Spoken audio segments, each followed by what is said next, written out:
Thanks, Lord Mayor.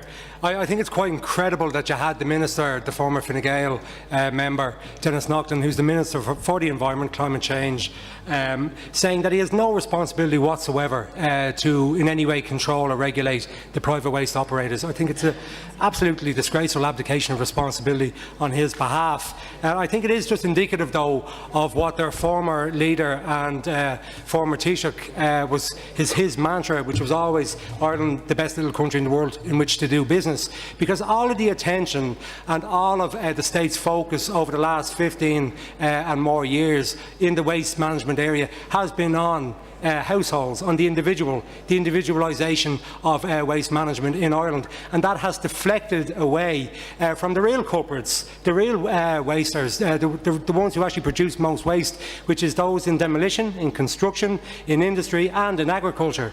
So it's transferring the attention and the cost of waste onto the end user, the end of pipe user, the household, and I think it is time, because we'll have this conversation, I'm sure, again, because I don't think we'll get a regulator. I do support the Sinn Féin motion, but it doesn't go far enough, and that's why the People for Profit motion does call for the waste management services to be taken back into public ownership, because there's no other way to do it. We have ministers who are afraid to in any way regulate, that they're not going to set a minimum or a maximum price. We're not too sure what the system is going to be. Is it pay by weight, pay by kilo, pay by weight band? There's such a lack of clarity around this.